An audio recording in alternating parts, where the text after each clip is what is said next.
Umani ng iba't ibang reaksyon mula sa netizens ang ina ng rumored girlfriend ni Enrique Hill.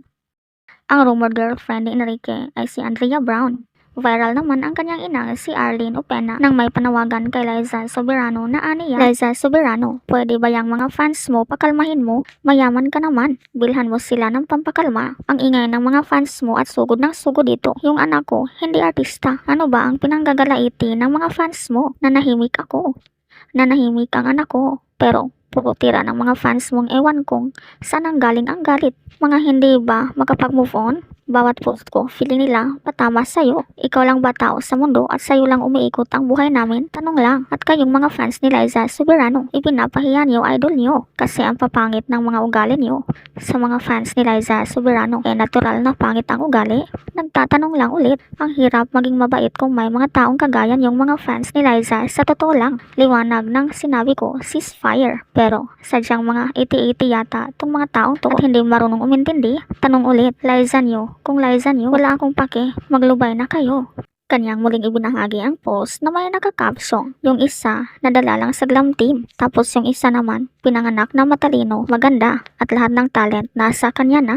Ang netizens naman ay napareact na nila, if you engaged yourself with someone who is a public figure, accept the fact that she or he will always be subject to public scrutiny. Squabby si mother. Pagsabihan niya si Enrique, hindi si Liza. Bakit kay Liza ka nagagalit at siya inuutusan mo? Di naman niya kontrolado mga fans niya. Gusto sumikat yung anak niya para pag-usapan. Ako nga di ko alam to at di ko kilala anak niya. Tuloy na curious ako ngayon. O diba, pinag-usapan na anak niya, pansin na agad ng madla. In show business, always remember, it is a battle who's the strongest and toughest ang maunang magalit. Mapikon, talo. Yang ginawa ni mother, shots being fired at Liza na nananahimik. Then the next action could be worse. Sa social media nag-post, cyber libel is coming, so be careful. Show business yan, mas maingay, mas madaming kikitain, mas sisikat, pero wag ka sa ganyang paraan kasi nagmumukhang walang pinag-aralan at walang GMRC. Komodo ang isang tao. Yes, nanay ka, private person kayo. Pero if ever na BF ng anak mo si Enrique Hill is a public figure, so yayakapin mo yung pagiging public figure ni Enrique. Ang sa case ng anak mo, dapat most of the time, alam nyo ang private life and privacy. Kasi anak mo yung hindi public figure. Just saying, mother. Hindi ako fan ng love team ng Lizken ha. Just saying lang po. Sana bago ka nagrant sa social media, alam mo ang kahihinatnan niyang bunso ng galit mo. Bakit si Liza yung kino-call out niya? Kontrolado ba ni Liza bibig ng mga daliri ng fans niya? Well, hindi naman siguro magagalit yung fans kung siya mismo hindi nag-post ng parang may pinaparinggan at comparing Liza at anak niya. Oo, maganda din anak niya. Pero if i-compare lang kay Liza, hindi abot ng anak niya yung na-achieve ni Liza. Natawa ako.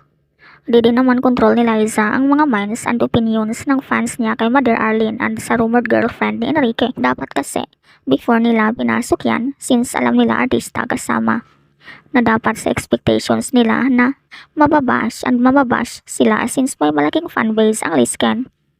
Kasama ba naman sa top 3 love team ng dati? Fans naman pala ang problema, bakit mo idadamay ang tao? Hawak ba niya ang damdamin ng fans niya? Sa loobin ng fans yan eh. Huwag itag ang walang alam. Bakit si Liza pinaiinitan niya? Hindi hawak ni Liza utak at ugali ng mga fans niya. Kasalanan niya yan dahil hinayaan magka-girlfriend ng artista ang anak niya. Expected na yan na uukrayin. Si Kyla Estrada nga, inukray ng ibang fans ni Kat nang nalamang girlfriend niya si DJ.